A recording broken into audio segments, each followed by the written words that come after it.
Hey guys, welcome back to another breakdown, and today we are covering the passive and what exactly is the best way to defend a passive play.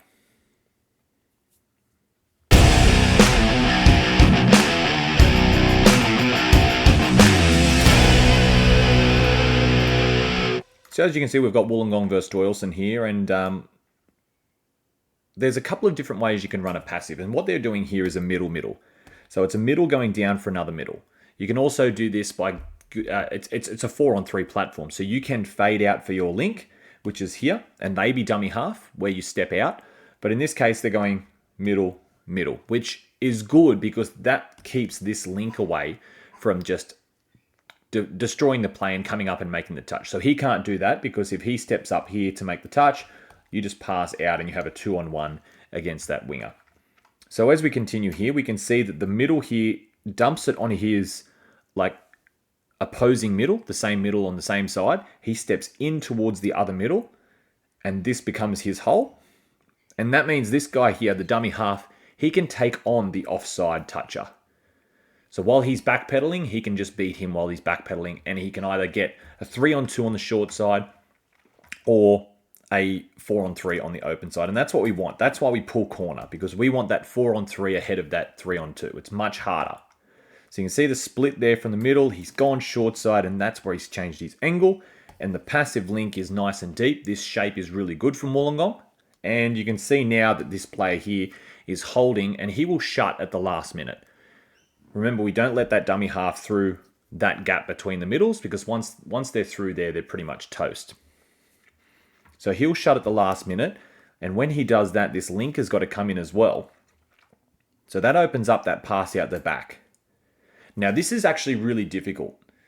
You can see now that this winger, he hasn't really done anything yet. He's just holding his spot in between the two Wollongong players. And it's up to him to make this read. And it's a very difficult read, and the best way to practice is that you just keep facing the passive as a winger. You just keep defending it, and you will get that muscle memory where as soon as you see that ball go out the back, that's when you just fly in. And you can see now he makes his decision after the ball's left the hands. That's when he comes flying in. All right. And now this is the distance between ball carrier and defender. If he's flown in like that, he could probably even go a bit faster. And with practice, you will do that. And it's very hard for this player now to get that pass to the winger because he's not looking at the winger. He's got to look to where the ball's coming. And now the defender's coming to his blind. So he is basically going to get blindsided with a touch. So what can he do? He can either hold the ball, or he can try this panic pass, or he can try one of those tap-ons. But those panic passes and the tap-ons, they're very low probability of actually being really good. They're going to, you can see here, he's tried the tap-on, the ball's gone up, and it might be caught by the winger, but because it's gone up, it's spending a lot of time in the air. And notice now the link, what he's done is he's reacted to that passive out the back, and he is now covering. And this guy here is also covering. So that's very important. If your winger flies in and you're the link, you need to take up that position around the back, just in case this player does get the ball and go to the line. But again, the best way to defend this I just dropped my pen. The best way to defend this, now I don't even know where the pen's gone. The best way to defend this is by applying pressure from the winger and sniping that passive and getting that link to just come around and cover the back. Sometimes it may not work. Sometimes, look, it's not a perfect way to defend. Okay, sometimes they will get that tap on away and it will be just amazing, or they do some freakish pass. But probability-wise, this is the best reaction, because if we go back and watch this passive outplay itself, if we don't fly in, that is if this guy just makes a clean catch and he's running here, it's now a foot race with this link who had to hold because he's covering that short pass. And the probability of him winning that foot race is much higher than him getting that panic pass away like this from that pressure on the winger.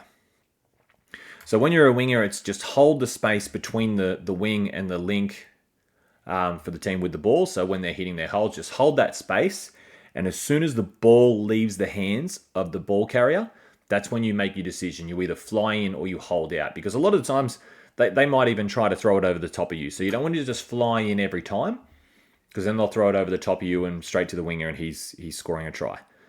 Wait till that ball's exited the hands and then make your decision whether you're in and out.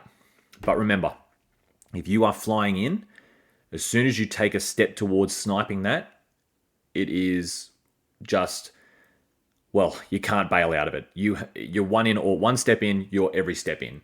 Okay?